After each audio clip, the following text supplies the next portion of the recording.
It looks like almost the majority of the chamber. Would you guys be okay with opening that one first then? Sure. Okay. Then bill number 5. Did anybody's speeches on that? Which bill would that be? Okay, no problem. I will.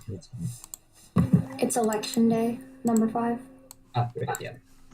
I have a negation speech. Okay. No I have an problem. affirmation No and problem. negation, so I'll probably end up giving that half. All right, if Did someone anybody will else try else again, have I a think speech it's working on now. bill 5? I have affirmation and negation for bill number 5. What am I trying again? Yeah, so Going to our channel and seeing if we're going to what about bill YouTube and number seeing if 9? MIFA is live I streaming. have negation on body cameras, which is bill number 9. Okay. And then I again have an affirmation and negation for bill 9. Anybody else? I have negation on bill 9. Okay. So that's 3 people again. Okay. Is there sound? Correct. Right. Yeah. And then last bill was at bill 11. Yeah, I have a neg on okay. that one. I have an affirmation speech for the Okinawa Where bill. would I find the link to the live stream? On the schedule. I have a for negation Congress. speech for that bill. I have a negation as well. Right, so that's 4 people on 11. Okay, are you guys down to do then bill number 1, bill 11, and then 5 and 9 interchangeably? Sounds good. Hey, can we talk about bill number 11? Who has negation? Who has F? Is that vote Yeah, lady I gonna have show up in negation on bill number Zoom? 11. Do we know? Oh, I'm sorry, I meant bill number 1, the electric vehicle The one. judge, Would the someone be vote, able to post she our should be. docket She's in the not with chat? us anymore. Vote Yeah, should I'll be. put I it think she should be coming over there. She should be there. Okay, she's not over here right now. She's not. She's not with us anymore. I posted. I used the right link, right? Public forum Zoom. Sounds like the ticket to me. That was the link that I copied off the email from John. No, don't use that one. That's not the right one. Go to the schedule. Go to the schedule. All right, it is 2:23, so the caucus is now over. Just to ensure that the chamber is happy with the docket as listed in the chat, if somebody could move to adopt it, we can have an up or down vote and just make sure that we have compliance in that regard. Senator Selam. Milo, are you in public forum? Senator, you're still muted. Finished your round? Oh, motion to adopt the docket as listed in the chat. Okay, do I have a second? Are you in middle school? All right, all in favor? Okay, yeah, you can stay here because we're gonna announce who's gonna break as soon as all the rounds are over because they're not all over yet. Okay, you could go and grab a bite to eat or something. Any opposed? If you want. There's only one and a half rounds are over, so we've got 5 rounds that we're still waiting on. Okay, any abstaining? Yeah, well, the judge has submitted half of the ballot, not the whole ballot. Like they didn't finish it. That's All right, in a vote of 10-2, the docket is adopted. Do I have any motions on the floor? Senator Sessi. Motion to open debate. Do I have a second? All in favor?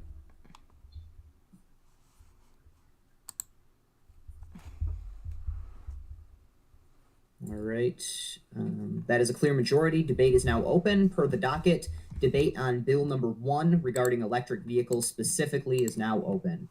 Do I have any speeches in authorship? Make sure you put your hands down over after the previous motion because I still see 3 hands up. Okay, do I have any speeches in authorship? Senator Selam, the floor is yours. We got a new one from Nate. Thank you. Are the judges ready? Is the PO ready? I don't think so. Just 1 second, please. Shelly, they're right on the. Shelly, they're right. All right. Shelly. Shelly's not. She can't hear us. Sea levels are rising, storms are intensifying, and droughts and fires continue on. And these phenomena aren't by chance, but they are our faults, and it's our responsibility to solve them before more unthinkable damage occurs, for the future of the planet and for the future of the human race. I send your sealing an affirmation for this bill, because it significantly reduces greenhouse gas emissions and makes the necessary changes to protect the future of our nation. First off, according to the U.S. Environmental Protection Agency, transportation is the leading cause of greenhouse gas emissions in the United States, 28% of the total emissions, and about 1/3 of the total. A single car on average produces 4.6 metric tons of carbon dioxide every single year. That's not even mentioning other noxious gases like nitrogen dioxide and methane. These gases warm the environment, contribute to climate change, and not to mention pollute the air and harm the lives of Americans breathing them. With the passage of this bill, we No, you guys are significantly at dent you guys are at the wrong by Zoom link, so you need to look at the Zoom link reducing that's the number on of the gas-powered schedule. cars, which protects the future of our planet. And Yep, additionally, and this that's bill the one must that be takes passed you to the because right it's place, inevitable. okay? Queen Giada Sorry Koo, about that. in her No worries. research paper, When Fossil Fuels Ran Out What Then, which was published by Stanford, British Petroleum Yeah, someone needs estimates to pay that attention we will to run that. out of fossil fuels in 53.3 years.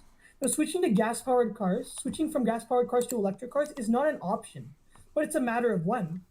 Option 1 is to pass this bill, make that transition sooner rather than later, and protect the environment. And option 2 is to wait, have to make that transition regardless, and devastate the planet. I believe we should pass option 1, protect our future, and make that transition sooner rather than later.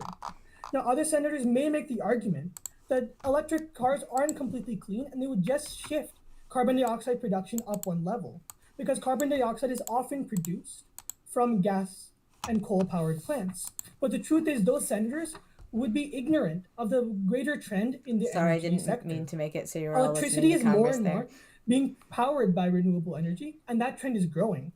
According to the International Renewable Energy Agency, in their 2019 research paper, the renewable power generation costs, renewable energy costs are falling. And on average, the cost of implementing a new photovoltaic plant or the cost of implementing a new wind powered Shelly, plant is I'll less double check, but than the from cost everything of that I keeping our saw, existing coal all plants the running. results looked Thus, with the passage of this spot on. bill, we would work with the greater trend in the energy sector to reduce our greenhouse emissions and benefit the future of the planet. Courtney was All in first all, out. senators, He I was urge 13th. you We took to top vote 12. with me in affirmation for this bill, because it's in the best interest of our climate, it's in the best interest of our environment, and it's in the best interest of the future of this nation. In the first round, Thank he you did for your well. He time, had a and I yield the rest 6.8. of my In the time to second Dr. round, he had a James. 1.7. The judge's reference, that was a speech of 2 minutes and 55 seconds. Additionally, to the judges, I know there was some question as to whether the style of questioning would change for super session. Are we sticking with the traditional one speaker, one question style from the preliminary rounds, or are we switching to the national 30-second blocks of question time? I was told we were switching to the 30-second blocks for the first round. Okay. So just to make clear then to the chamber what that looks like, in case you haven't experienced it yet, each questioner will be given a 30-second block to ask the speaker as many questions as they can get out in that time. When the 30 seconds is over, I will cut your time off and it will move to the next questioner. With that, you don't have to ask permission to preface or to follow up as long as you're within your own time block. That said, we will now begin a mandatory 2-minute period of cross-examination, beginning with. I think Courtney did. You can raise your hands now. No, it's not.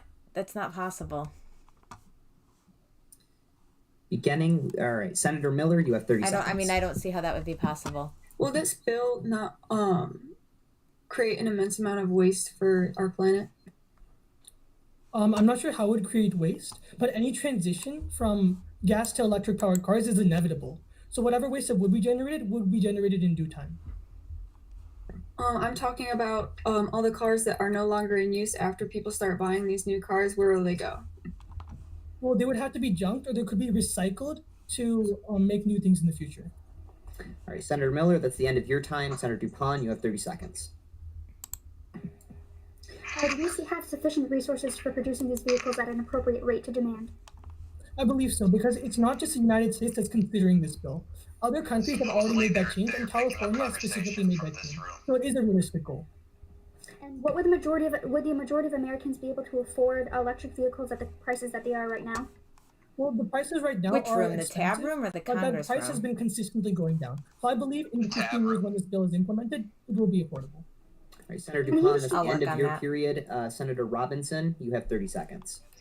How exactly are electric cars more dirty than their gas counterparts? I never made the claim that they were more dirty. They're cleaner than their gas counterparts. Yeah, I'm sorry, I made a mistake. I meant how can you make them less dirty than they are now? Well, the electricity production methods are transferring to more renewable sources. So thus it'll lead to cleaner air and a better environment. Okay, and how do you propose that gas cars get off the road? Well, I think in due time this will happen because more and more individuals start buying electric cars due to this bill, and that'll gradually transition out automatically. All right, Senator Kim, you have 30 seconds. Senator, how would this impact automobile industries? The automobile industry will have to make a significant change, but I'd like to reiterate that change is inevitable. So this bill isn't any different from doing nothing in the regards of any changes that would have to occur. Although it is inevitable, wouldn't automobile companies see a huge economic loss? Not necessarily, because any revenue lost from gas-powered cars will be made up by investing in electric alternatives. And this brings us to the end of our cross-examination period. Do I have any motions pertaining to the speaker? All right, thank you, Speaker. I also want to clarify for everyone's knowledge, in terms of questions asked for recency, it's question blocks, not the number of individual questions that I'll be counting. As well as if you finish your question, if you stop asking questions before your time is over, we're just going to absorb that time in the interest of a speedier debate. It's not going to go to the next questioner. That said, that was a speech in affirmation. Do I have any speeches in negation?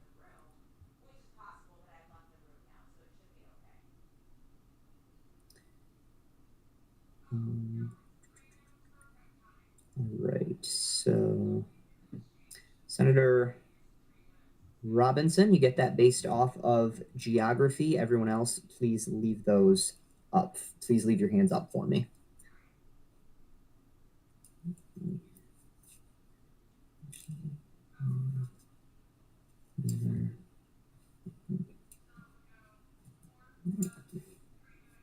All right, you can put your hands down now. Thank you very much. Lucas Robinson, Utica Academy for International Studies.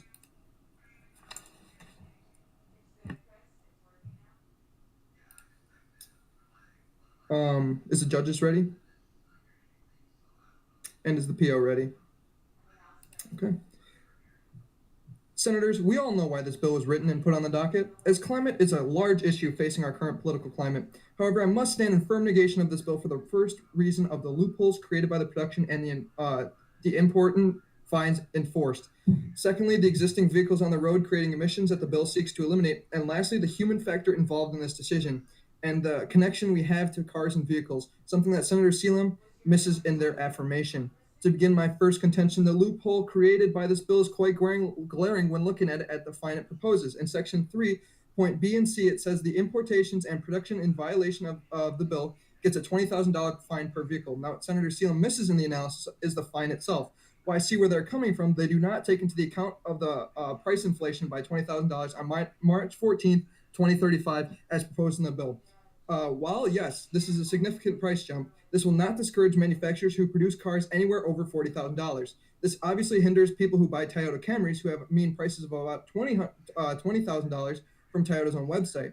This is a 100% increase in price, which is huge. I will admit, but more luxury cars over $40,000 really can move up their price by $20,000 because people are buying them, likely have the money, if they can afford a $40,000 car to begin with. This isn't even considering cars like a Lamborghini Aventador, which has an MSRP of $400,000 plus.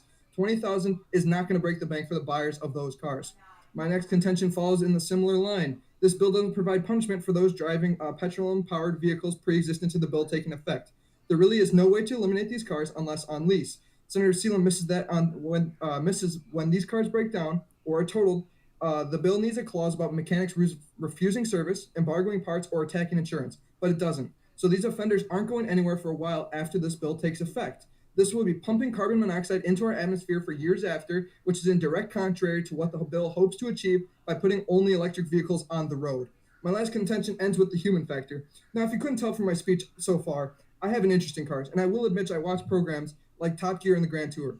But what cannot be denied is the fun cars bring to people. Fun has a direct effect on how people buy cars after affordability. That's why they let you test drive the vehicle. If you have fun, you'll probably be more likely to buy the car. That comes from Neuroseptic.com. There's a reason why some car models fall out of production. People don't like them. They may be crappy cars like a Lancia, or they might just be boring like a Chevy Volt. The hybrid was discontinued in 2019. It ran on both electricity and gas. It was received favorably on Chevrolet's own website. This car, while great in conception, is not what people look for cars. They want personality, and if you look at the car community, people practically worship their cars. Looking at the racing scene, some people travel far and wide just to go see cars go fast. The Grand Prix, NASCAR, and Formula One. Electric technology just isn't there. To conclude, I urge you to stand in firm negation of the bill to ban production of and importation of non-electric vehicles due to the reasons I have stated. Thank you. I yield the rest of my time to cross-examination. The judge's reference, that was a speech of 3 minutes and 4 seconds. As this is the first cycle of debate, we again move to a mandatory 2-minute period of cross-examination. All those with questions, please raise your hands. Right. Question time will be granted in the following order. Senator Sessi, Senator Marin, Senator Millay, and Senator Kumar. We begin, Senator Sessi, with your 30 seconds. What type of car is most harmful for our environment? Things like diesel trucks and diesel pickups are the most harmful. How do you propose we can improve all cars to be more beneficial for our environment? So places like DTE use scrubbers on their electricity producing plants, and I would totally be in support of legislation that would put scrubbers on the exhaust pipes of vehicles. As well as this, how could we improve our environment without this bill? We can improve our environment without this bill by just generally being more conscious of what we like recycling. We need to do more of that, and we can clean up our environment way better than we do right now. Thank you. Senator Marin, you have 30 seconds. Why shouldn't we implement a phase-out style of legislation like this? Well, this isn't really a phase-out legislation. This is really just a legislation that wants electric vehicles on the road. It doesn't actually phase out the existing vehicles. And like I claimed in my speech, some people want to keep their cars because they like them, and they're not gonna, if they get totaled or like they need repairs. There's no fine saying that you can't let that happen. If fun is a driving factor of interest, wouldn't that mean that we as a government should take initiative? If fun was a driving factor, or if fun is an initiative, then yes, we should take initiative, but we should also make sure that we keep our populace enjoying their life. That's why we stay in power, right? Thank you. Senator Millay, you have 30 seconds. Seeing as the bill is supposed to be implemented in 15 years, do you see that there will be a considerable amount of gas cars on the road at that time? Actually, I was kind of cut off by my time. I was going to say that my argument and this bill's argument rest on the crux that cars will not be phased out, we're seeing this today, that they are being phased out with the Chevy Bolt and Volt.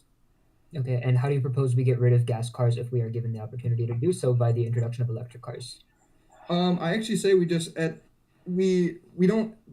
legislatively get rid of them. We let them phase out over time by themselves. We don't need legislation that phases them out. Thank you. Senator Kumar, you have 30 seconds. Thank you.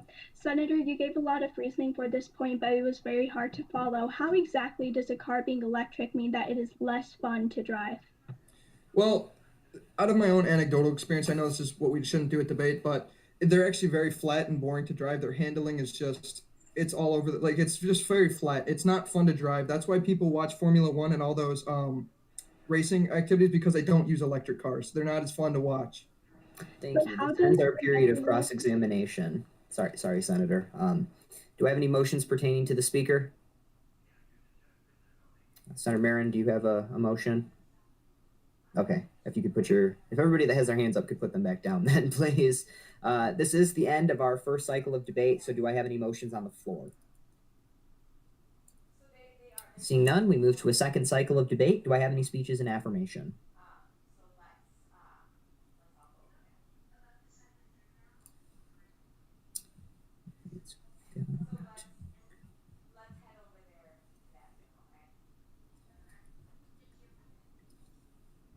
All right, Senator Kim, you get it based off of geography. The other two senators, please leave your hands up.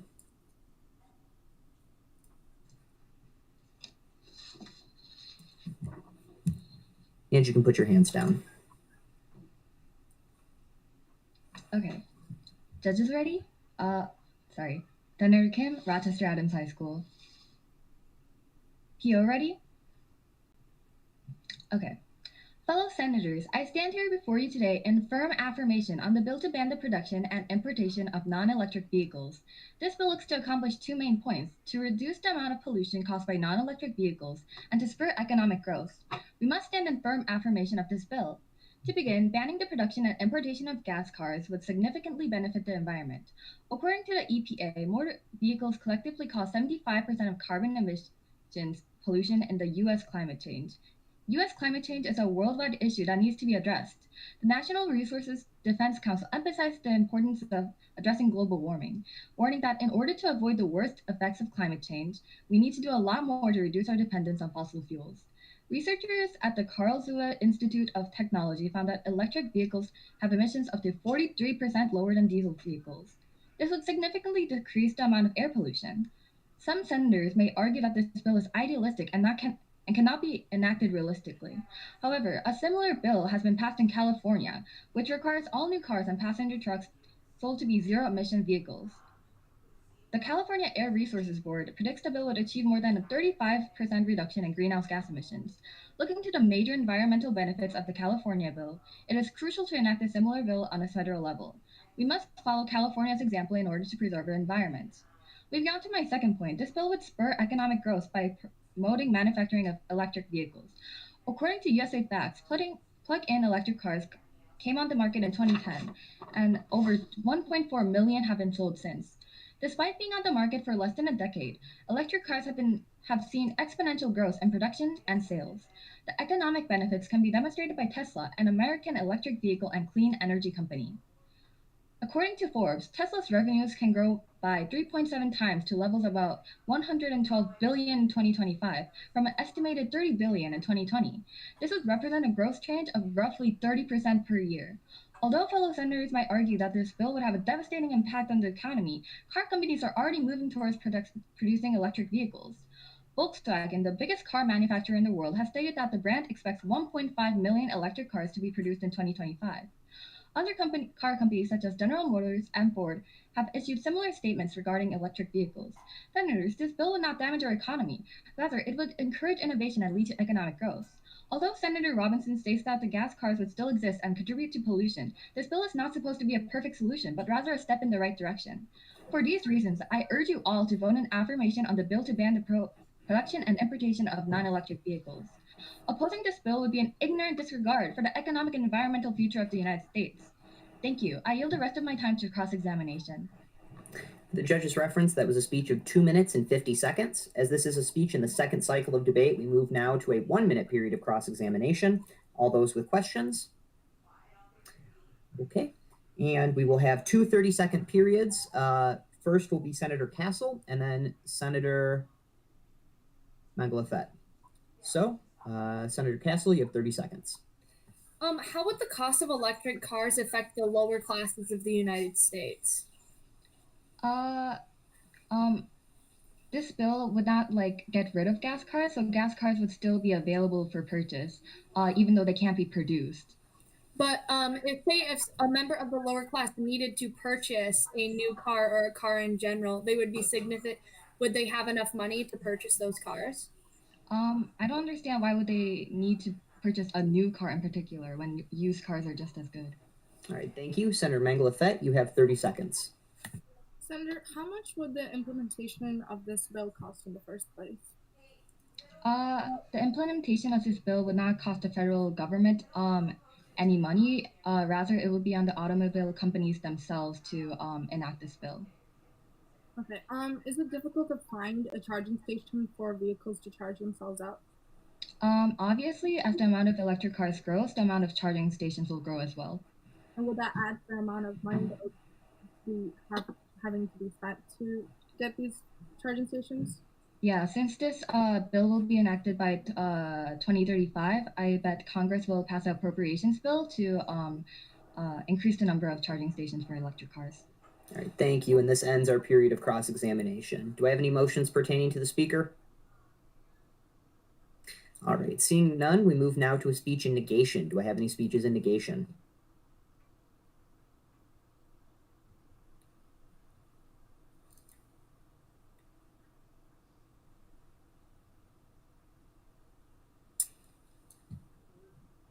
right, Senator Marin, you get it based off of geography. Will the other two senators leave their hands up, please?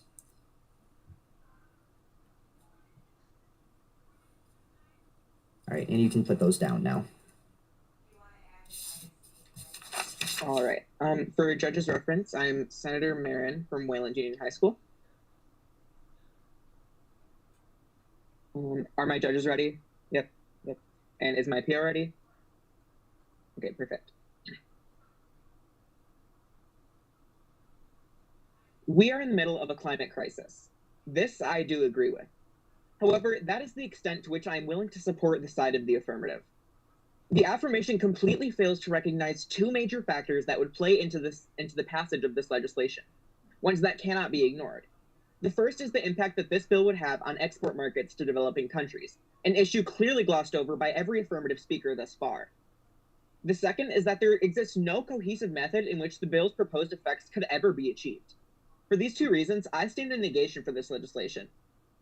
To begin, I would like to bring up an argument that has been horribly underaddressed throughout this entire debate: the impact that this legislation would have on developing countries. To better understand this point, we must look at statistics from the European Union, as their Green Deal policies operate under similar pretenses to this bill. The EU reports that millions of used cars that no longer fit European environmental regulations are exported to countries in the eastern and southern neighborhood, sub-Saharan Africa, Russia, and further. Most of those cars are several years old and not fit for a zero-emission mobility system. These areas are often underdeveloped countries where little to no environmental regulation exists. We see the effects of this in statistics from the United Nations Economic Commission for Europe, which states that global on-road vehicle fleet is set to double by 2050, from 1.2 billion to 2.5 billion, with most future car purchases taking place in these same developing countries. Like I stated previously, the countries that these non-compliant cars are being shipped off to have hardly any regulation when it comes to carbon emissions, meaning that we will be moving these polluting vehicles from one part of the world to another. If at this point you have assumed it couldn't get any worse, you'd be incorrect. Since these same underdeveloped countries lack well-maintained or extensive roadways as of the current day, we will surely see an explosion of road building to accommodate for the doubling of on-road vehicles that I mentioned prior. This means that more deforestation, more pollution, and more habitat destruction will take place, all to accommodate roads. Moving forward, I would also like to address Senator Selam and Kim's mentions of other countries implementing very similar practices. This is almost entirely false. In reality, quoting the Climate Center, very few countries have taken legislative action regarding incentive programs or ending non-electric vehicle sales, and the legislative action that has been passed is absolutely non-binding. In most countries, agency ministers announce targets and pledges. These, once again, are non-binding. Additionally, as noted in The Economist, despite talk about national bans, no country has passed concrete legislation to actually implement a ban.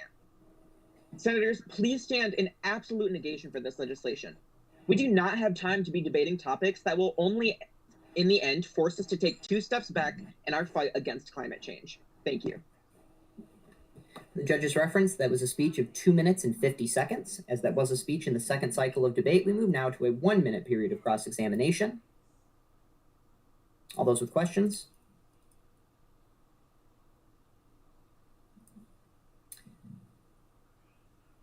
All right, we will begin then with Senator Dupont, and then Senator Robinson will finish us out. So Senator Dupont, you have 30 seconds. Despite the legislation being similar, are the EU and US comparable given societal differences? I don't think that societal differences would even play into such legislation like this, because it's simply policy-based and not really anything to do with morals or values. And wouldn't electric car prices reduce over time given exposure to the free market? They could, yes, but that was not one of my talking points, so I couldn't really give you a proper answer for that. And what effect would this have on the combustible gas engine car companies? I don't really see that it would have any effect because, like I said, they would still be funding business in these developing countries. All right, thank you. Senator Robinson, you have 30 seconds. Okay, what can we do about the gas-powered cars on the road today? Like you stated previously in a cross-examination question, I would totally support things like scrubbers for cars, even adapting cars to make them emit less greenhouse gases, but this is definitely not the way to do it. Can we or should we conflate morals and legislation together? I think we should, in a sense, because there are various moral implications within climate justice. So I do believe that we should consider morals, yes. All right, thank you. What do This you think? ends our period of cross-examination. Do I have any motions pertaining to the speaker? All right, seeing none, that ends our second cycle of debate. Do I have any motions on the floor? Seeing none, we move now to a speech in affirmation in the third cycle. Do I have any speeches in affirmation? All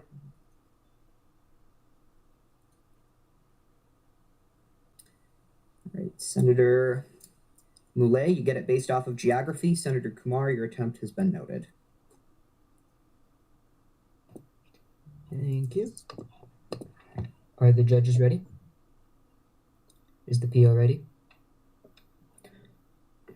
About 2 decades ago, it appeared that there was no effective alternative to conventional fossil fuels like gasoline and oil, but it turns out there's a better, cleaner, and more effective substitute for it: electricity. Senators, my name is Senator Moulet, and I stand before you today in strong affirmation of Bill number 1, because electric cars have lower maintenance costs, are safer, and far more efficient. To my first point, the maintenance cost of electric cars is far lower than those fueled by conventional gasoline. Fuel prices heavily depend on situations that we cannot control in countries where oil is often shipped into us, such as the Middle East. Even if we don't take that into consideration, however, 1 year of driving a gasoline car will cost you about $2,100, given you drive it about 15,000 miles a year, which is the national average. Now, at the same time, driving an electric car will cost you only $475 per year. This clear difference of $1,500 in our Americans' pockets as a result of driving electric cars as opposed to gasoline cars puts this bill at a very, very clear advantage. And in addition to fuel costs, conventional cars require technical inspections, which provide the same issues and increased costs for fuel cars. In addition, safety is another reason why electrical cars are far more preferable. There were several incidents in which Tesla's Model S, which is an electric car, flared up. And as a result, Tesla decided to research the situation with car fires in general, and found that there were about 150,000 car fires in the United States per year. After their initial research, they found that Tesla cars averaged about 1 fire per 6,333 cars, as compared to the gasoline vehicle rate, which was 1 fire in 1,350 cars. So according to these stats, at least in terms of cars flaring up, electric cars are far safer than those of gasoline cars. Electric cars are also far more efficient when it comes to converting energy. They use about 60% of the power generated by the electric engine to make the wheels spin, as opposed to 17 to 21% of the energy stored in gasoline for the same purpose. This means that far fewer greenhouse gases are emitted to move an electric car. Power plants that produce electricity may have the side effect of polluting the air, but only those working on fossil fuels, nuclear, hydro, solar, and wind power plants that produce electricity also produce zero pollution at all. So the more people that choose to drive electric cars, the better it will be for the economy. Some senators, such as Senator Marin, may say that electric car conversion will cost a lot, and this conversion is unfeasible economically. However, the 30% increase estimated in EV job utilization will be more than enough to offset the cost of the transition, in addition to subsidization by the EPA, which is the government body in charge of enforcing this bill. As can be seen, electric cars are in many ways more preferable than conventional gasoline vehicles. The cost of fueling and maintaining an electric car are much lower, they're much safer, and they're much more energy efficient. And that is why, Senators, I stand before you today in strong affirmation of Bill number 1. I yield the rest of my time to cross-examination. The judge's reference, that was a speech of 2 minutes and 50 seconds. As that was a speech in the third cycle of debate, we move now to a 1-minute period of cross-examination. All those with questions? All right. We will hear questions from Senators Selam and Kim. Senator Selam, you have 30 seconds. Senator, is a fine detailed in this bill sufficient to guarantee efficacy? Yeah, I believe that the fine detailed specifically within this bill will be enough to both guarantee efficacy and ensure that most of the companies or most of the people that are in this area will be following the bill. And how will this bill affect the long-term affordability of cars in general?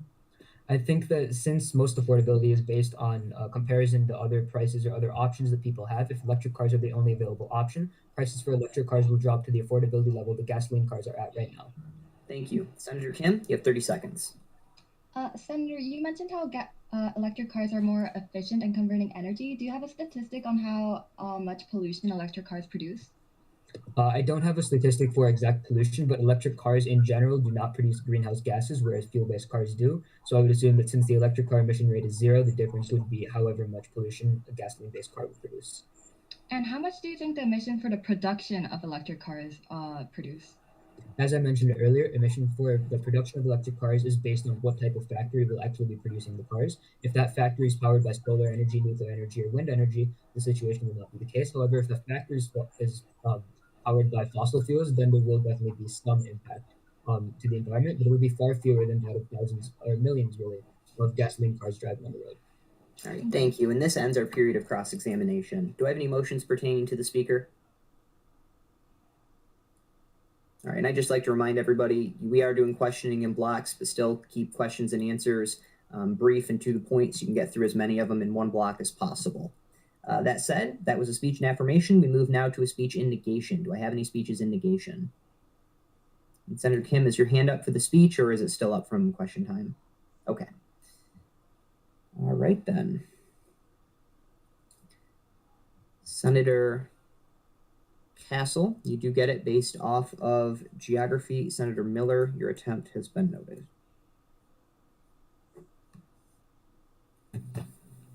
Thank you. Second. All right. Judges and PO ready? Yep. Today, I stand before you asking you to fully consider the implications that passing this bill to ban the production and importation of non-electric vehicles would have on our great country and its economy. To fully understand why this bill's implementation would mainly present problems, all you must do is track it back to 3 problems: its initial investment and cost, its causation of unemployment, and its overall ineffectiveness in general. First of all, the fact that according to Stephanie Braun, a director of auto product management at Esurance, even the more affordable electric car models start at $30,000 to $40,000 range, while luxury models creep into the $80,000s and upwards. Until technology advances and becomes less expensive to produce, consumers can expect to pay between $10,000 and $50,000 for an electrical vehicle. This means the fact remains there's just not as much to choose from when it comes to your electrical vehicle, and therefore there lacks cheaper alternatives for the family who need a car and depend on that transportation in their life to provide for their families. Secondly, allow us to take a minute to consider the unforeseen increase in unemployment that would result from a bill such as this one being proposed. According to the Ford Motor and Chrysler automobiles, which are rolling their own battery-powered models to market in the coming years, they could face a similar fate if they're unable to quell the concerns that widespread adoption of EVs endanger the employment of 35,000 union members. These numbers are entirely unacceptable, not to mention the fact that according to NBC News, for the moment, all forms of battery-based vehicles account for barely 5% of U.S. new vehicle on the U.S. vehicle market. Even with a seemingly impossible amount of growth in electric cars on the market, it is unlikely that these vehicles' prevalence could ever make up for the loss of our current vehicle markets. While Senator Selam and the opposition make a point to exclaim the effects a change would have on the economy or on the environment, however, the proposed step is simply too big and too unrealistic. We better look into smaller steps. Lastly, we could not only be expecting many consumers to pay a large sum of money for their cars, but we would be expecting them to pay for inconveniences and difficulties after purchasing the car, including charging stations, as well as the time it takes to charge a car. Most electric vehicles are limited to a range of 60 to 100 miles, but a small minority of models can go between 200 and 300 miles charge. And with the lack of availability of charging stations across the country, that increase to implement new charging stations would increase the cost immensely. To conclude, we need to not pass this bill to ban the production and importation of non-electric vehicles because it would simply hurt the economy. Thank you. The judge's reference, that was a speech of 3 minutes and 1 second. As this is a speech in the 3rd cycle of debate, we move now to a 1-minute period of cross-examination. All those with questions? And we will hear from Senators Sessi and Marin. Senator Sessi, you have 30 seconds. Is the economy more important than our environment? Of course not. And this is why I would essentially impose and recommend, putting in smaller steps. But the fact of the matter, this step is just too big and it would implement and hurt too many lower class citizens who cannot afford to have all of this stuff forced upon them. To avoid making cars more unaffordable, how could we improve gas cars to be more beneficial for our environment? As mentioned before, there's different things that we can put in place to make them healthier for the environment and better for the environment. But just getting rid of them altogether and taking them off the market right now is just not realistic. All right, thank you. Senator Marin, 30 seconds. Following past economic trends, why wouldn't this legislation just cause a shift rather than a loss of jobs? Well, I don't think it would necessarily cause a shift. As I said, Ford and Chrysler automobiles, they came out, they couldn't even express all the jobs that would be lost from doing this. The fact of the matter is a lot of the people who have been working in gas vehicles, they don't know how to do electrical cars or that kind of stuff quite yet. And that specialized skill would cause them to effectively not lose their jobs because they couldn't keep up with the changing market. This brings us to the end of our cross-examination period. Do I have any motions pertaining to the speaker? All right. Senator Marin, do you have a motion? Okay. Seeing none, that is the end of our third cycle of debate. Do I have any motions on the floor? Seeing none, we'll move now to the fourth cycle. Do I have any speeches in affirmation?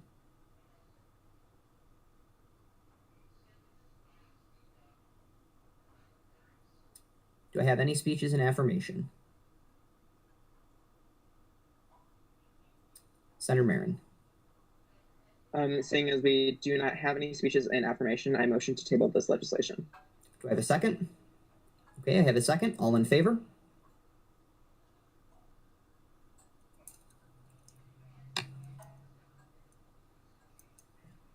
Okay, any opposed?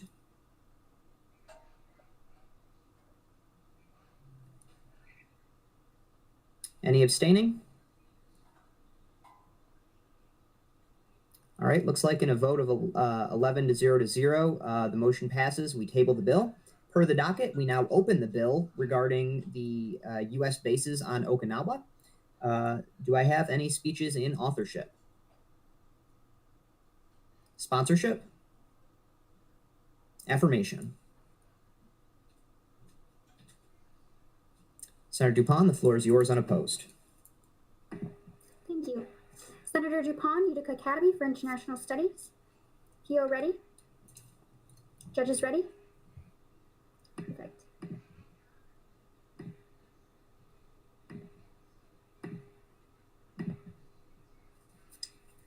Okay. A huge issue of international conflict is located in the South China Seas. These disputes spanning trade, territory, and far more need to be taken seriously, but within a decision to the extent to which we evaluate the direct effects on our allies needs to be taken into account as well. It's because of the limited effect on international conflict and huge effects on Japan that I urge you, fellow senators, to vote with me in firm affirmation of the bill to remove all bases from the island of Okinawa. Firstly, the opposition will have you believe that this decision is one that will alter the entire regional conflict between countries, being more important than relations with Japan, but there are many more influential actions available to us that we can utilize to send a message to other countries if need be. This is not a decision to pull completely out of the Southeast, just one island, and we cannot make the mistake of generalizing this case as representative of our whole treatment of conflict in the Southeastern Seas.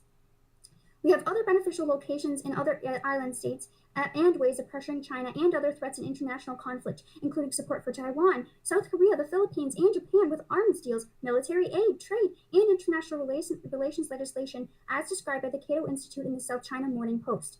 Bases on all of these states are situated to have very similar political effect as in Okinawa, according to the Washington Post. So this begs the question, is there enough evidence to support the need to remove the bases? The answer is absolutely. Almost 70% of Okinawan citizens have expressed their want to remove the bases entirely according to a Kyoto news poll, and we've seen protests of over 85,000 people. And there is merit to these opinions as well. A land area alone occupied by the U.S. being 14.6%, a very significant amount of valuable farmland with data from GW libraries. Removing military bases from Okinawa would also be far more economically viable for the United States too. In one instance of a relocation, the U.S. Marine Corps Air Station Fukushima is projected by the defense military to have risen $5.3 billion in cost and to have been delayed by 2 decades. Land would need to be reclaimed and structurally supported, and it would be messy and expensive. Why bother to relocate bases at the cost of billions of dollars and valuable land and time when we can pull the bases and reestablish more effective positions elsewhere? Furthermore, the backlash that caused these relocation plans were reports of sexual assaults of girls by U.S. Marines. Sexual assault is a major issue in these bases, together composing 169 court-martial cases of sexual assault, the most for U.S. military bases anywhere in the world, according to the Institute for Policy Studies. Clearly, there's an issue that these bases are not taking the proper measures to solve. The strife these bases are inflicting on citizens of Okinawa is not worth the strategic benefits it imposes, which is why it is crucial, senators, to join me in affirmation of this bill. Thank you. For the judge's reference, that was a speech of 2 minutes and 37 seconds. As that was a speech in the first cycle of debate, we move now to a 2-minute period of cross-examination. All those with questions. And we will hear from Senator Millet, then Senator Kumar, then we hear from Senators Millet, Kumar, Robinson, and Marin in that order. So, Senator Millet, you have 30 seconds. Right. You mentioned that a vast majority of the populace near Okinawa was very opposed to these bases.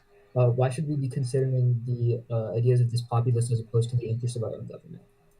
We should absolutely be considering the ideas of this populace because these bases occupy areas of their land. They could be used for farmland and far many other options of the things that they could use the land for. So it would benefit them to give the land back to them for their bases. Also, their citizens have been affected as we've seen with sexual assault cases in the area. All right, thank you. Senator Kumar, you have 30 seconds. Senator, how would you respond to the fact that this bill doesn't set out any funding for transporting back U.S. military personnel from there? It doesn't set out any funding, but I believe that the bill said that the funding would come from previous expenses with the fence and everything. So I'm sure that those things would be supported. Also, amendments and further legislation down the line. The core, though, of the point of this bill still stands, I believe. You said that this would be good for the economy. However, won't shutting down large bases be expensive? Yes, it would be expensive, but it's far more expensive to relocate the bases as we've been seeing. They just keep getting relocated, which is actually very, very expensive, as I've seen with growing costs, billions and billions of dollars, also valuable land and time that's being used to do that. Thank you. Senator Robinson, 30 seconds. Why should we listen to the South China Post on this issue? Isn't that in direct conflict of our interests? No, because they are actually a local news thing that are reporting polls in favor of this legislation. So they actually have reported many, many different articles that I've seen, many different studies and polls, and that actually access the local population there, which opinion should be. So they're pretty much the only source for the local opinion, local populace's opinion, which is important to consider. Okay, how do you propose the decommission of the site itself? The decommission of the site itself, I don't actually have those facts on me. I believe that would be I don't exactly have those facts on me, but I believe that they would be reutilized for other things. But we would stop the bases being relocated and actually creating more bases, taking up more land in the end. Thank you. Senator Marin, 30 seconds. Do we have a legal or moral initiative to maintain presence in Okinawa? No, we don't, because as I said, this is just one small aspect of the conflict there. So, and we actually have the obligation to move out because they want us to move out. It's their land that we are occupying, and it doesn't have any. The strategic benefit of it, I do agree, is important. But at the same time, we have other strategic benefit in other areas of the South China Seas area. Do the bases benefit Japan in any way, and if so, how? No, I don't believe they do. All right, thank you. This ends our period of cross-examination. Do I have any motions pertaining to the speaker? All right, seeing none, that was a speech in affirmation. We move now to a speech in negation. Do I have any speeches in negation? Senator Sessi, you get it based off speeches given. Senator Marin, your attempt has been noted. Thank you. I'm Senator Sessi from the Utica Academy for International Studies. Are my judges ready? Great. Is my PO ready? Awesome. Fellow Senators, I stand before you all today in negation on the resolution to shut down all military bases on the island of Okinawa. The United States military bases are implemented in Okinawa to respond to any conflict that could arise in Asia, and their mission is to maintain peace in the Pacific, which decreases the crime rate in Japan. As well as this, the Okinawan economy benefits from the United States aid. It is for these reasons that I urge you all to vote in negation too. To first provide you all with context, Okinawa is located between the Philippines, East China, and Southeast China Seas, which is why it is such an important military outpost to protect security interests in that particular region, both for America and the country.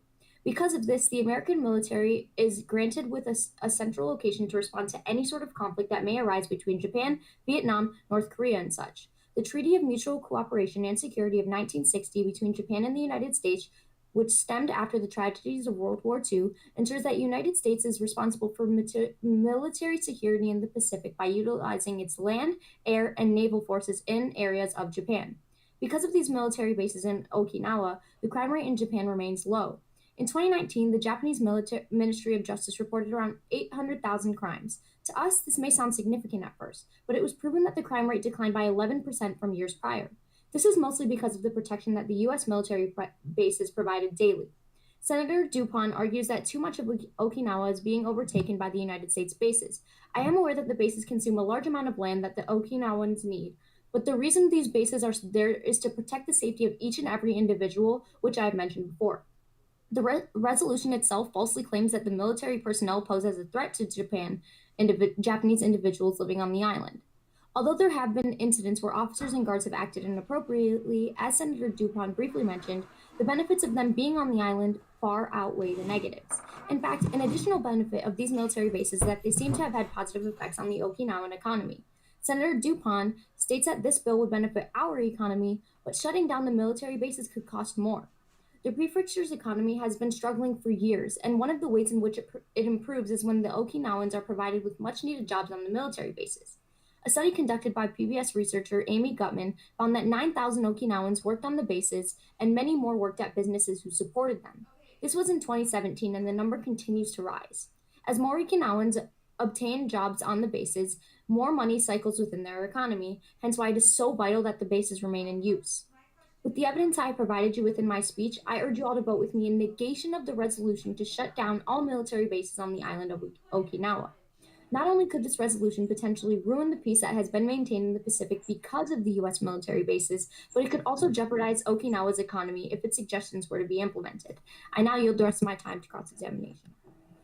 The judge's reference, that was a speech of 2 minutes and 55 seconds. We move now to a 2-minute period of cross-examination, as this is the first cycle. All those with questions. And we will hear from Senator Moulet, then Senator Kumar, Sorry. We will hear from Senator Moulet, then Senator Kumar, then Senator Selam, and then Senator Kim. Senator Moulet, you have 30 seconds. All right.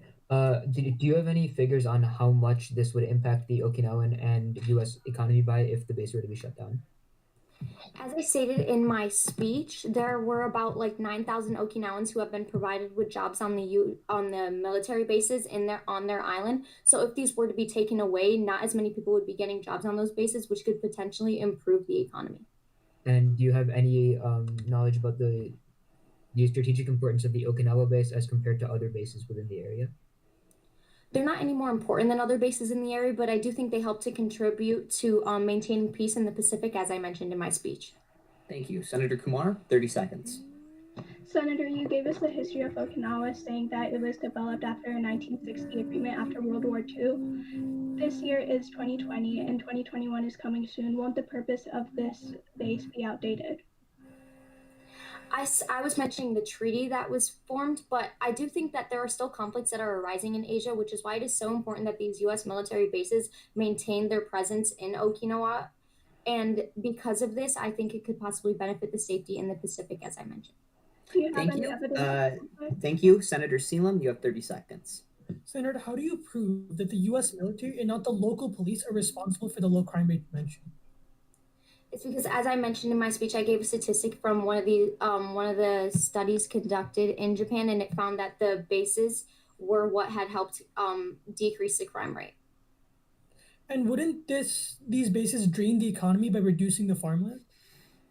No, they don't drain the economy because there are still jobs that are available in Okinawa, especially on the bases, which are being provided in other locations as well. Thank you. Senator Kim, 30 seconds. Similar to the question asked before, shouldn't crime be dealt with by the Japanese law enforcement rather than American forces? Of course, it should be dealt by them as well, but I do think that the U.S. forces are helping as well, and they both benefit. But are we overstepping on Japanese internal matters? No, they're not overstepping because they are there to maintain the peace in the Pacific, as I mentioned in my speech. Also, how would you propose to prevent the plethora of sexual assault cases occurring on these bases? I propose that we could help put the military personnel through better training so that they know their boundaries. Thank you. This ends our period of cross-examination. Do I have any motions pertaining to the speaker? All right, seeing none, this ends our first cycle of debate. Do I have any motions on the floor? Senator Kumar, do you have a motion, or is that still from question?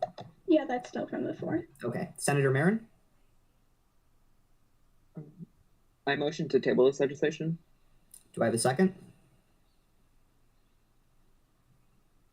Okay, all in favor?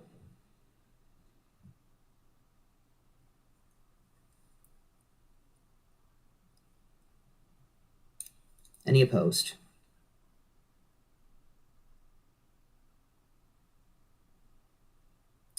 And any abstaining?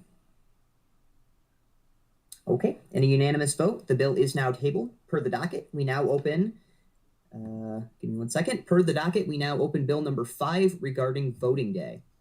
Do I have any speeches in authorship? Sponsorship? Affirmation? Senator Kumar, the floor is yours unopposed. Thank you. Are the judges ready? Okay, is the PO ready? All right.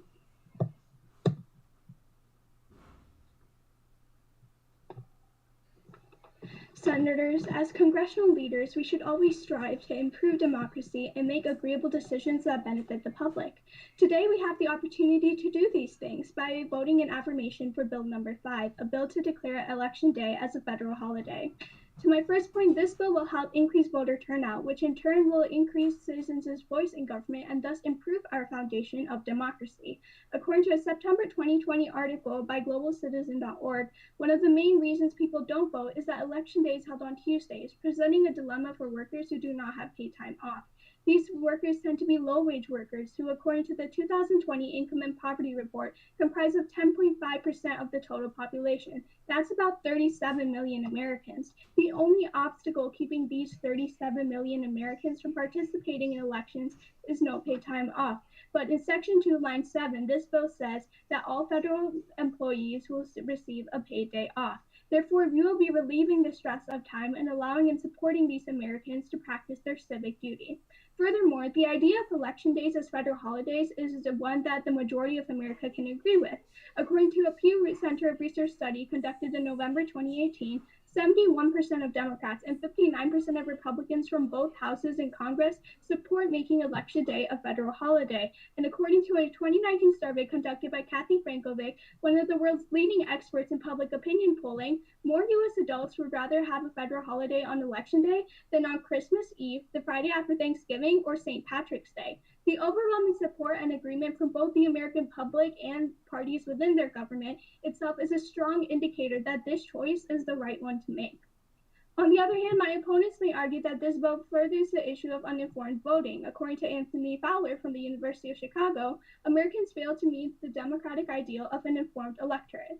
However, every single American's vote counts, no matter who is casting the ballot, no matter their race, no matter their wealth, their status, their expertise. Every person who votes is an American citizen, someone who lives and works for our great nation and should be able to voice their opinion. To conclude, I hope we leap forward towards electoral equality together by voting in firm affirmation for this bill. With the support of America behind us, we can promote civic duty today. Thank you. The judges referenced that was a speech of 2 minutes and 20 seconds. As this is a speech in the first cycle of debate, we move now to a 2-minute period of cross-examination where we will hear from Senator Marin, then Senator Millay, then Senator Kumar, and Senator Castle. So, Senator Marin, 30 seconds. I can't cross-ex my own speech. I think that was from before. I'm sorry, you still had your hand raised. That was Sorry. my bad. So we will have Senator Marin, Moulet, Castle, and Mangalafet. Again, Senator Marin, 30 seconds. Okay. Can we guarantee that the time off will be paid? Yes, as I mentioned before, one of the sections and lines of the bill does say that all employees will get paid time off. Does the bill state that all employees will, or all federal employees will? I believe it says all federal employees will. However, according to the U.S. Census Bureau, for research I did on another speech, all federal holidays are required to have paid time off. All right, thank you. Senator Moulet, 30 seconds. Right. So you mentioned that some people might not be able to take the day off. Could they not vote absentee or mail in their ballot? They could, but for the people who really want to vote but are limited by their jobs, their hourly jobs, we as a government need to be there for them to support them to practice their civic duty by this bill. All right. And then what about people that will be losing the wages that are non-federal workers, which this bill doesn't provision for? As I said before, the U.S. Census Bureau does say that all federal holidays are required to have paid time off. So I think that would be my response to that. Thank you. Senator Castle, 30 seconds. Yeah, I just wanted to clarify. So all of the federal employees or all employees in general would receive time off during this day. All Americans will receive time off. I think you're asking about paid time off, and the bill says that all federal employees will have paid time off. However, as I said before, according to the Income and Poverty Report from the U.S. Census Bureau, it talks about federal holidays, and it requires that all federal holidays do have paid time off. Okay. Thank you. Senator Mangalafet, 30 seconds. Senator, couldn't instituting a holiday on election day result in economic loss due to the loss of productive hours at a workplace? It could, but because of our low voter turnout and dissatisfaction with the public and the government and the high tensions between those, we need to prioritize and address that issue first before looking at the economic side effects. Also, couldn't changing state laws or individual company policies be more effective than making election day as a holiday as a whole? No, it would be more effective to institute this across all Americans as a federal law. All right, thank you. This ends our period of cross-examination. Do I have any motions pertaining to the speaker? All right, seeing none, we move now to a speech in negation. Do I have any speeches in negation?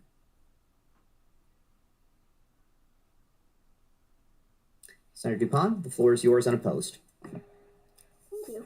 Senator Dupont, Utica Academy for International Studies. Judges ready?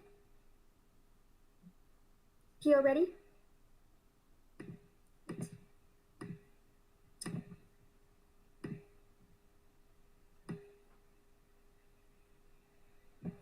There is no question that Election Day being on a weekday was initially based on an agrarian society of the time and is an outdated system harmful to voter turnout. But creating a federal holiday would essentially be ineffective at addressing key issues with voter turnout, have negative side effects, and is possibly one of the worst solutions. It is for these contention, senators, that I urge you to vote with me in negation of this bill to replace Columbus Day with Election Day as a federal holiday. Firstly, while the opposition may argue that this bill would lead to greatly increased voter turnout, this is likely incorrect. A federal holiday, as outlined by Find Law, Rocket Lawyer, and the U.S. Department of Labor, does not guarantee any hours off from private employers or additional pay for holiday overtime, opposed to Senator Kumar's claims. Many small businesses cannot afford to pay vacation time for workers, and many workers can't afford to miss a day of work. Corporations with more white-collar jobs may be able to offer vacation time, but what about workers who don't, especially those recently labeled as essential workers? Retail, hospitals, restaurants, small businesses, and more are unable to close and would be unable to take part in a holiday. A federal holiday is for federal workers who compose only up to 15% of the working population, but for the majority, states and businesses can opt out despite Senator Kumar's claims otherwise. This piece of legislation stopped being effective when it inherently became a suggestion. We shouldn't create a holiday that gives voting advantages to white-collar workers and makes voting even more difficult for blue-collar workers and lower-wage workers. A higher percentage of these jobs, according to the Bureau of Labor Statistics, are minorities and women. This bill would undemocratically disadvantage specific demographics. But businesses aren't only institutions to be more likely close on federal holidays. Childcare would also be an issue for many who want to work but have no access to childcare and schools and other services, and would more likely be able to close for the holiday, according to U.S. Today. Theoretically, this bill would work if options for working voters were made more available, such as nationalizing early and mail-in voting. According to Business Insider, 30 states already mandate businesses to give workers some time off to vote or when prior notice is submitted specifically. Moving election day to a weekend is even an option. Ann Sismar, PhD in Professor of Political Science, reports in a paper some other causes of low voter turnout, including voting education and registration laws. No other solutions by this legislation are given, nor are current beneficial policies promoted nationally. Any of these solutions would be far more effective and efficient as legislation that would support as many workers as possible, but they are all ignored by Senator Kumar. We need to support every voter possible, not sideline a huge portion of the population with important needs. Because of this, Senators, I ask you to please help me in stopping the passing of this legislation. Thank you. The judge's reference, that was a speech of 2 minutes and 41 seconds. This is a speech in the first cycle of debate, so we move again to a 2-minute period of cross-examination. All those with questions?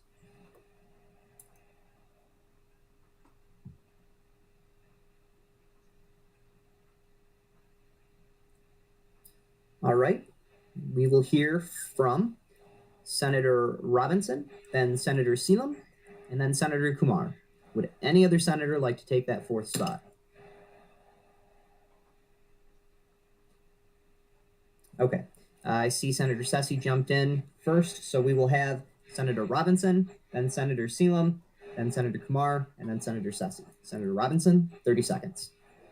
Thank you. Senator, what unseen consequences may this bill see if it were to be implemented into our society? As I said in my speech, some unseen consequences could definitely include some things like childcare. People don't have access to childcare on federal holidays, and so if you take away that, then that could have a huge option for people being able to go to the polls and vote. Senator, do you believe there are any redeeming qualities about this bill whatsoever? Well, I believe the spirit of the legislation, as in trying to promote more voter turnout, is good. It fails to be effective at all at doing so. Thank you. Senator Seelam, 30 seconds. Senator, is childcare really a relevant issue because this bill doesn't add a holiday but simply moves it to a different date? It absolutely is, because you're making election day a federal holiday, meaning that childcare isn't going to be available to people on a very, very important day, election day, when they may need childcare to go to the polls and vote. And Senator, would this bill be beneficial at least to increase voter turnout among federal employees? I'm sorry, could you repeat that? Could this bill be beneficial because it increases voter turnout among federal employees? Yes, however, as I said in my speech, federal employees only comprise about 15% of the population. So the negative effects that it would have on everybody else far outweigh the effects that it would have for federal workers. Thank you. Senator Kumar, 30 seconds. Can you clarify the date and your source for the evidence that supports the fact that workers don't get time off on federal holidays? The source that said that workers don't get time off on federal holidays, that came from multiple sources, including FindLaw, the Rocket Lawyer, and the U.S. Department of Labor. Those all said the same thing that I found in my research. And are those when did you access them? What were the dates of those publications? I'm not exactly what the dates are of all of those publications, but I do know that they were recent enough that it would have been updated if it had been outdated. All right, thank you. Senator Sessi, 30 seconds. If citizens were provided with a paid leave on election day, would this bill be more beneficial? Yes, however, you can't say that you can't force businesses to close necessarily on election day and have, that could be horrible for sales and everything. Especially with hospitals and retail and small businesses. They actually can't afford to close. Hospitals can't just afford to give people time off necessarily. You can't force them to do that because of the nature of their business. All right, thank you. This ends our period of cross-examination. Do I have any motions pertaining to the speaker? All right, that ends our first cycle of debate. Judges, do we have a specific end time for this chamber?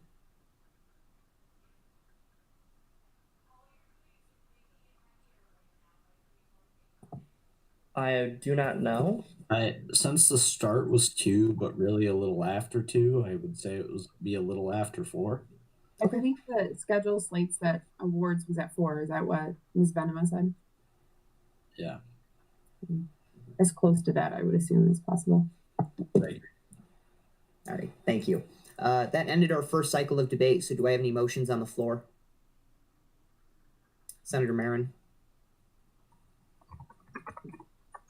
Motion to address the chamber briefly. Granted. I would advise whoever has not spoken yet, if anyone, that they take command of the chamber, and I would also advise those who have spoken to step back to let them do so. And by my count, I'm seeing 2 senators have not yet spoken for the chamber's reference. Do I have any other motions on the floor? Senator Menglethet? Motion to move to previous question. Do I have a second? Okay, I see a second. All in favor?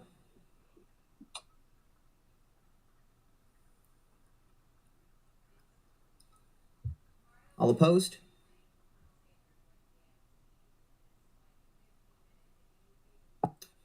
Any abstaining?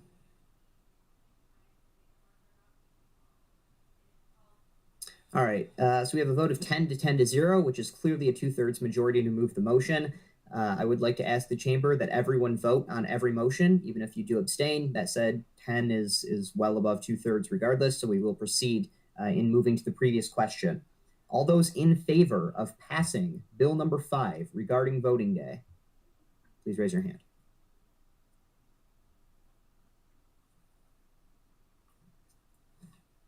Okay, put your hands down. All those opposed to passing the bill?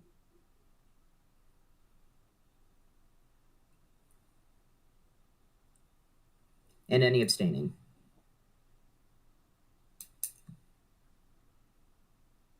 All right, in a vote of 4 to 7 to 0, the bill fails. Per the docket, we now move to the bill regarding body cams. Do I have any speeches in authorship? Senator Castle, do you have a speech, or is your hand just still up? Okay. Sponsorship? Senator Castle, the floor is yours unopposed.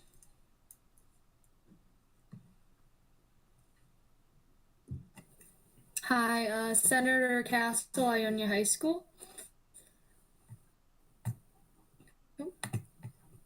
Judges and PO ready? Yep.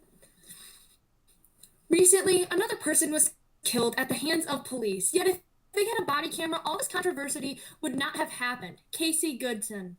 The 23-year-old black man was shot and killed by a sheriff's deputy in Columbus, Ohio. Authorities said Goodson was shot after he waved a gun and refused the deputy's command to drop his weapon. But Goodson's family said he wasn't holding a gun, but a sandwich, and that he was shot multiple times in the back as he was entering his own home. The deputy was not wearing a body camera. The State Bureau of Criminal Investigation, or the state agency that typically helps investigate police shootings, won't take up the case because the police took too long to hand it over to them. And because the agency wasn't called to the crime scene, the FBI have to now launch a federal civil rights investigation. I'm here in strong affirmation of the bill to require and supply body cameras for the following 3 reasons. First, this bill will help the public perspective on police. Second, this will hold police accountable for their actions. And third, the negation might bring up that this is not a large enough step. However, it's the best we can currently do. First, this will help the public perspective on police. According to a survey called a survey of the American Views of the Needs for Changing Police by the Gallup panel, June 23rd through July 6th in 2020, 58% of state that major changes are needed and 36% state that minor changes are needed. This shows that in total, 94% surveyed believe that changes are in fact needed. Also, according to a political survey that surveyed 3,000 registered voters, 90% of those voters support police body cameras, which shows that the public believe that body cameras are needed. Secondly, this would help police accountable for their actions. According to a Times article called Body Cameras Help Everyone, Including the Police, by Maya Wiley, which was published on May 9th of 2017, which talks about the murder of Jordan Edwards. On April 20th, 2017, Jordan Edwards was murdered by a police officer who was fired 3 days after the shooting and charged with murder 16 months and 9 days after the death of Jordan Edwards due to the footage from the officer's body camera. This is just one example of how body cameras hold police accountable for their actions. The negation might bring up that this is not a big enough step towards police reform, that this is not a big enough step, but it is a step ultimately. I do believe that too big of a step would negatively perceived by the public. According to a Harvard Business Review article, 10 Reasons People Resist Change, published on September 25th of 2012, if change feels like we're walking off a cliff blindfolded, then people will reject it. For the reasons I've stated, I encourage you all to stand with me in people's rights and require body cam. Thank you. The judges referenced that was a speech of 3 minutes and 2 seconds. As it was a speech in the first cycle of debate, we move now to a 2-minute period of cross-examination. Do I have any questions? All right, we will begin with Senator Marin, then Senator Moulet, then Senator Kumar, and then...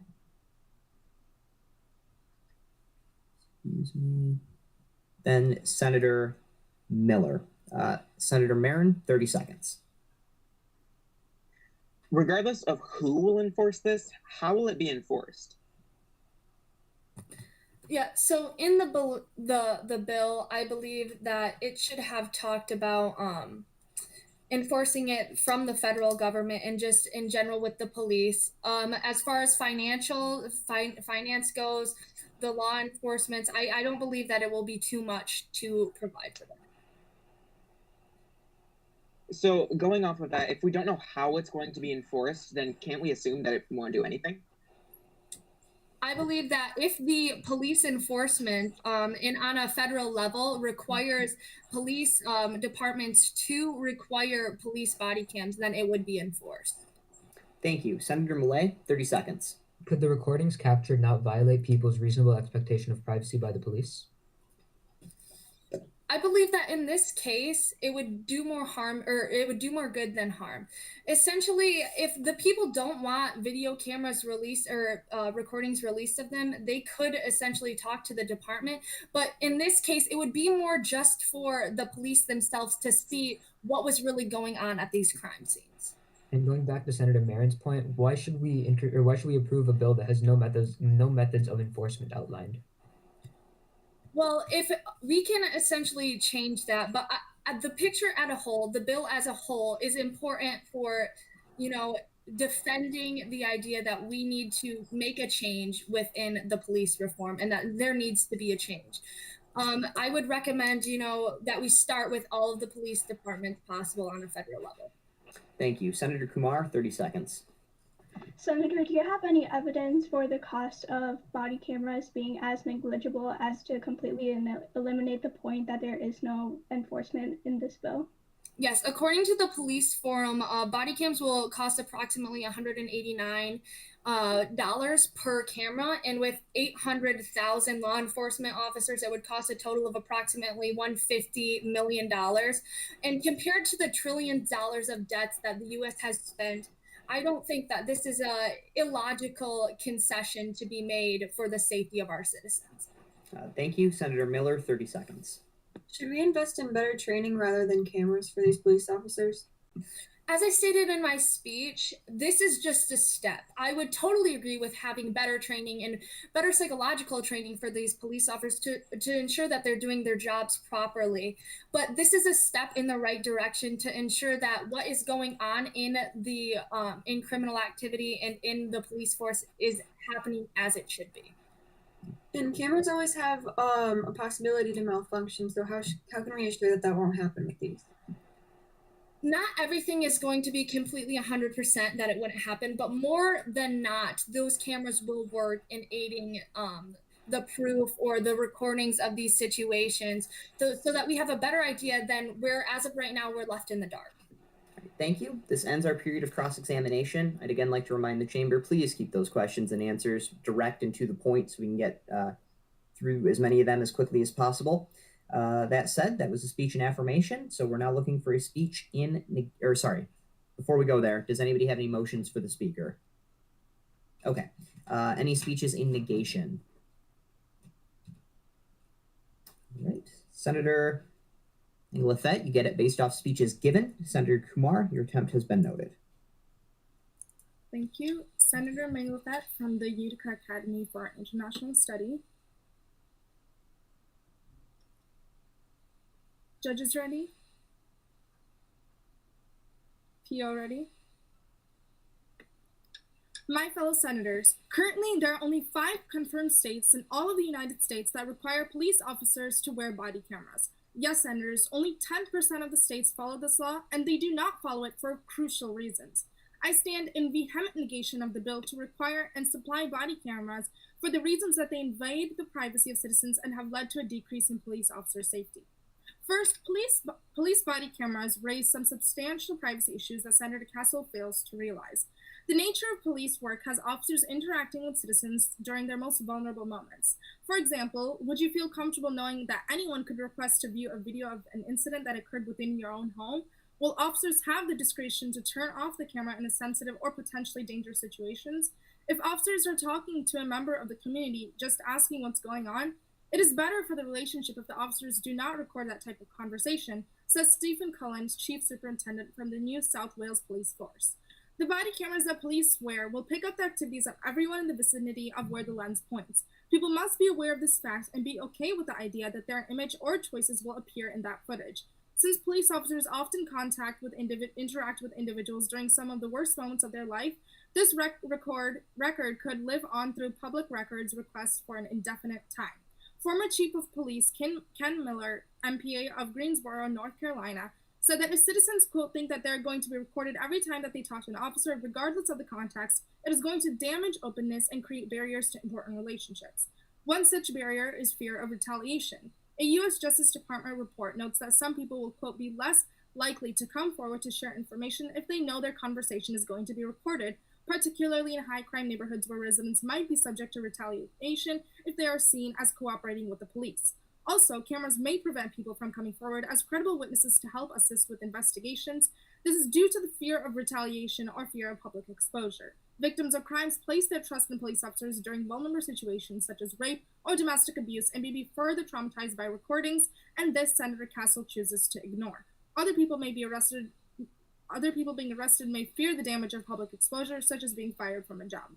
A small factor that further negates this bill is that police body cameras have proven to decrease the safety of police officers. Assaults on police officers were 14% higher when body cameras were present, according to the Ruskin College. Some people may respond negatively or violently to being filmed by police, especially those who may be under the influence of drugs or alcohol, or who are suffering from mental health problems. Because of these presented reasons, my fellow senators, I urge you all to vote in absolute negation of this bill with me. Thank you, and I now yield the remainder of my time to cross-examination. The judge's reference, that was a speech of 2 minutes and 43 seconds. As that was a speech in the first cycle of debate, we now move to a 2-minute period of cross-examination. All those with questions?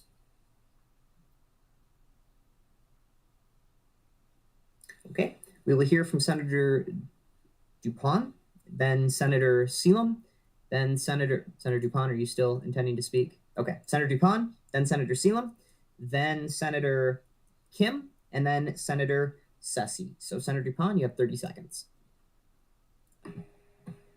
Would body cameras at all be an important resource in debatable cases of police violence? It could be, but like I said in my speech, it is something that the community of people in a population or outside in the general area could not be something that's supportive of because of the fact that their image is out there for anyone to view. And so because of that, I don't think that it is reasonable to use. And would you propose any alternative reforms to protect citizens and officers, such as training reforms or something like that? Yes, for sure. I think training reforms would be much better as an alternative to ensure that police treatment towards victims of any sort are used in a mannerable way. Thank you. Senator Selam, 30 seconds. Senator, is privacy more important than the lives of Americans and the accountability of our police? Yes, I do think so, because some people that are not involved in a situation at all will be put at risk in a situation that, again, like I said, they may not be involved at all. Yeah. Well, could the passage of this bill save lives or prevent additional deaths? I think we could continue to save lives because we could just continue with the system that we've been using, and with that, we'd be able to continue just finding answers to questions that have been raised. Thank you. Senator Kim, 30 seconds. You say that this bill will endanger our police, but isn't police brutality a more bigger and more prevalent issue?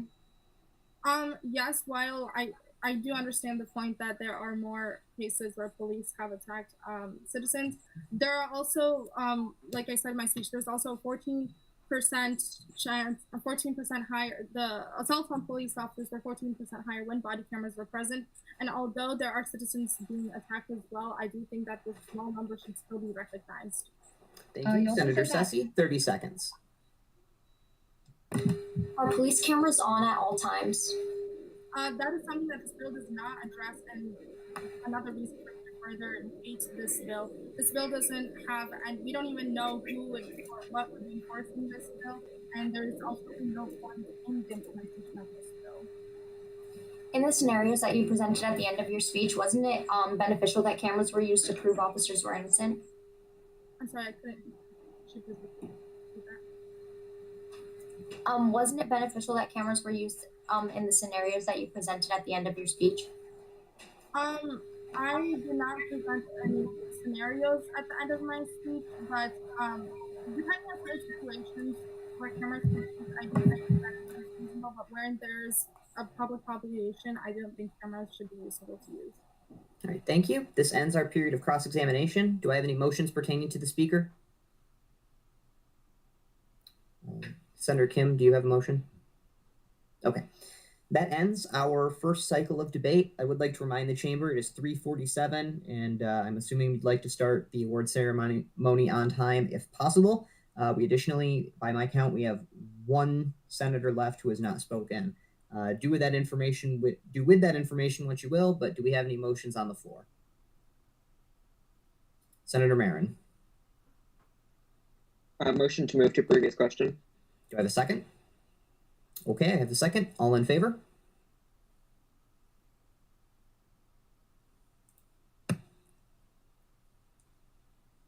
Any opposed?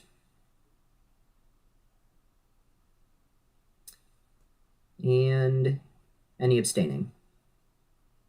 Okay, in a vote of 10-1 to 0, we will be moving to the previous question.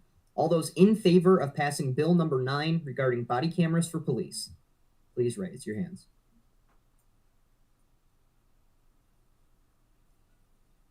Okay, put your hands down. All opposed? Okay, you can put your hands down. Any abstaining?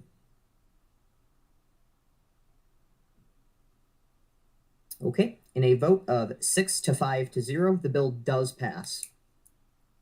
This is the end of the docket, so we don't automatically open anything at this point that would require a motion. Senator Millay. Motion to close debate. Do I have a second? Okay, all in favor?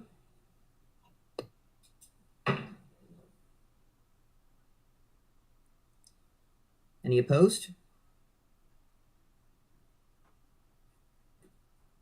Any abstaining?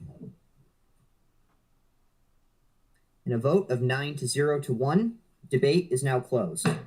Thank you to our judges for giving up their day to be with us today. We really appreciate it. Congratulations again to all of you for making it to this point. Good luck at the award ceremony. I have to say, as my last debate, it's been a real privilege to debate with you guys, and it's been an incredible ride. So everybody should pat themselves on the back and come out of today feeling like they did an excellent job. Congratulations, y'all. Thank you, Judge. Been a great 4 years, guys. Yeah. Thank you, everyone. Great job, you guys. Thank you. Have a nice day. Bye. Thank you very much to the judges and the PO.